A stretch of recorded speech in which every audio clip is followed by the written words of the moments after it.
కుమారి మాయావతి గారి ఆశీర్వాదంతో ఆగస్టు 8, 2021 నాడు నేను నల్గొండలో లక్షలాది మంది ప్రజల సమక్షంలో బహుజన్ సమాజ్ పార్టీలో జాయిన్ అయ్యి ఆ పార్టీ సభ్యత్వాన్ని నేను తీసుకున్నాను.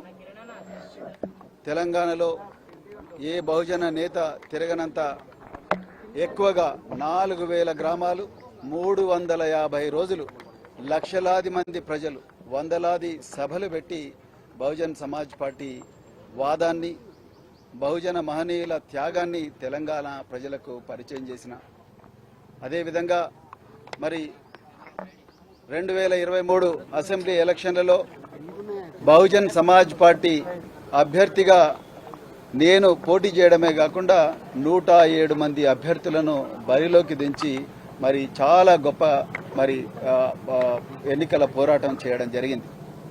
అయితే మరి మేము అనుకున్న ఫలితాలు రాలేదు. దాని తర్వాత మళ్ళీ పార్లమెంటు ఎన్నికలు వచ్చినాయి. పార్లమెంట్ ఎన్నికల్లో సందర్భంగా మరి పార్టీ ఆదేశాల మేరకు, పార్టీ మరి మార్గదర్శకాల మేరకు ఎన్డీఏ అలయన్స్తో కాకుండా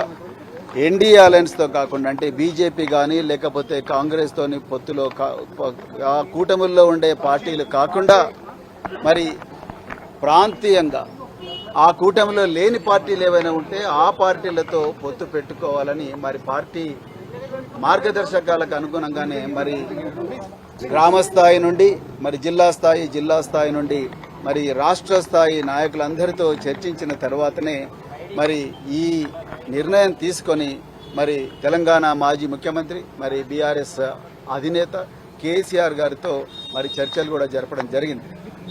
పలు దఫాలుగా చర్చలు జరిపిన తర్వాత మా కేంద్ర ఆఫీసుకు కూడా ఈ విషయాలన్నీ కూడా ఇక్కడ జరుగుతున్న పరిణామాలన్నీ కూడా వాళ్ళందరికీ వివరించడం జరిగింది. మరి తెలంగాణ వాదం, బహుజన వాదం రెండు ఒకటే.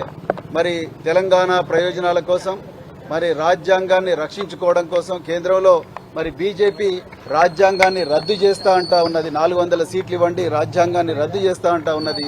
రాజ్యాంగం పోతే ఇక్కడ తెలంగాణలో మాత్రమే కాదు దేశంలో కూడా బహుజనులకు అన్యాయం జరుగుతుందన్న మరి ఆందోళనతోని మరి ఈరోజు భారత రాష్ట్ర సమితితోని మేము మరి పొత్తు పెట్టుకున్నాం.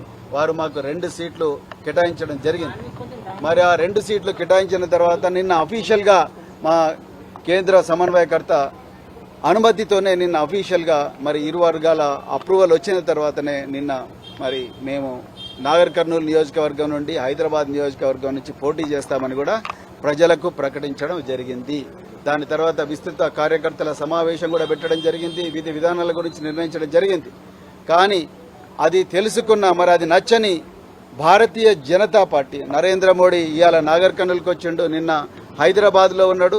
అది నచ్చని భారతీయ జనతా పార్టీ ఈ లౌకిక కూటమి, ఈ చారిత్రాత్మకమైన కూటమి ఏదైతే ఉన్నదో భారత రాష్ట్ర సమితి, అదేవిధంగా బహుజన్ సమాజ్ పార్టీ కూటమి, మరి రాజ్యాంగాన్ని రక్షించే కూటమి నచ్చని నరేంద్ర మోడీ, అమిత్ షాల ద్వయం మా పార్టీ మీద ఒత్తిడి తీసుకొచ్చి ఈ కూటమిని రద్దు చేసుకోమని నన్నే ప్రెస్ కాన్ఫరెన్స్ పెట్టి చెప్పమన్నారు.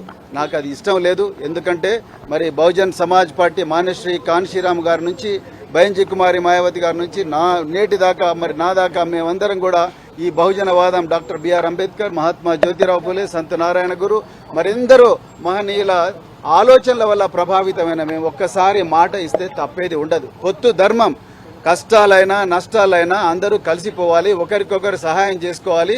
సో అదే విధంగా ఇద్దరు నడవాలి, ఎన్ని ఒడిదుడుకులు వచ్చినా కూడా నడవాలన్నదే పొత్తు ధర్మం. ఆ విధంగానే ఒప్పందం కుదిరింది.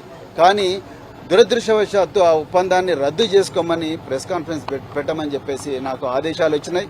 కానీ ఆ ఆదేశాలు నేను అమలు చేయదలుచుకోలేదు. ఎందుకంటే పొత్తు ధర్మంలో భాగంగా నేను కూడా మరి 26 సంవత్సరాల పోలీసు సర్వీసు, దేశం కోసం ప్రాణ త్యాగానికి కూడా సిద్ధమయ్యి నేను పనిచేసిన.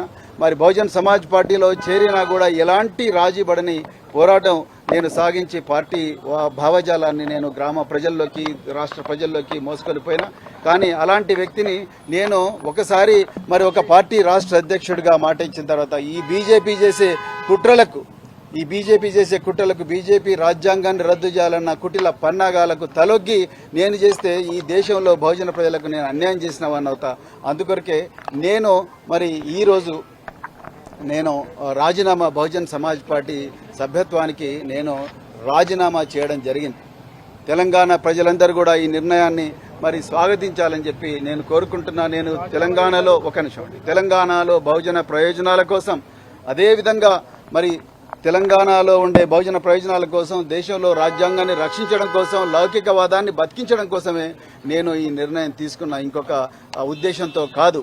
మరి నాకు ఇంత చక్కటి అవకాశం, 2.5 సంవత్సరాలు నన్ను సొంత తమ్మునిగా భావించి నాకు అవకాశం ఇచ్చిన బహన్జీ కుమారి మాయావతి గారికి నా హృదయపూర్వక పాదాభివందనాలు తెలుపుతున్నా. అదేవిధంగా తెలంగాణ తోడుగా ఉన్న, మరి ఎండనక వాననక రేయనక పగలనక నాతో పాటు తిరిగిన ప్రతి కార్యకర్తకు కూడా నేను హృదయపూర్వక పాదాభివందనాలు తెలుపుతున్నాను. ఇప్పటికి కూడా నేను బహుజనవాదినే, నా గుండెల్లో బహుజనవాదం ఎప్పుడు కూడా ఉంటుంది. కానీ ఒక్కటి మాత్రం చెప్తున్నా, నేను ఎలాంటి ఒత్తిళ్లకు తలొగ్గను.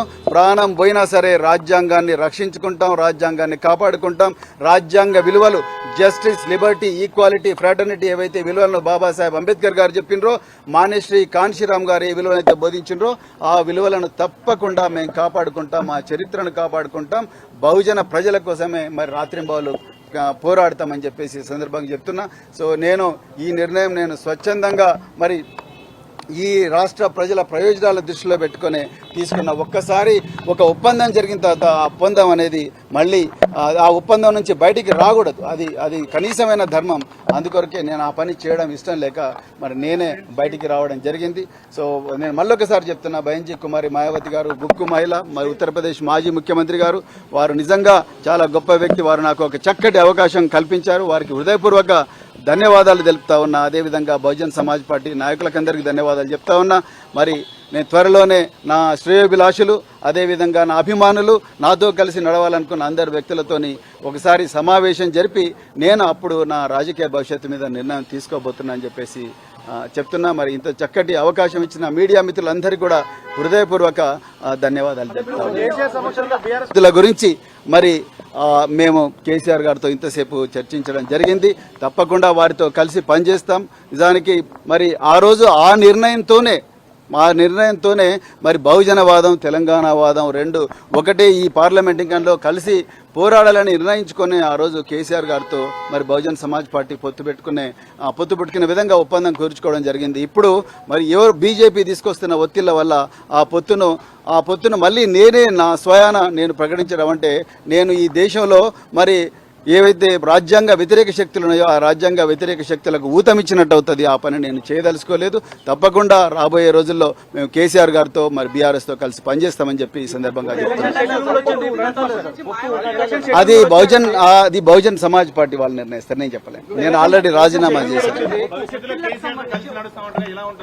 తప్పకుండా నడుస్తాం. అది నేను నా అభిమానులతోని, అదేవిధంగా నా శ్రేయోభిలాషులతోని, నాతో పాటు ఇన్ని సంవత్సరాలు కలిసి నడిచిన మిత్రులందరితోని కలిసి ఒక సామూహికంగా నిర్ణయం తీసుకొని అప్పుడు నిర్ణయం తీసుకుంటాం. Thank you very much.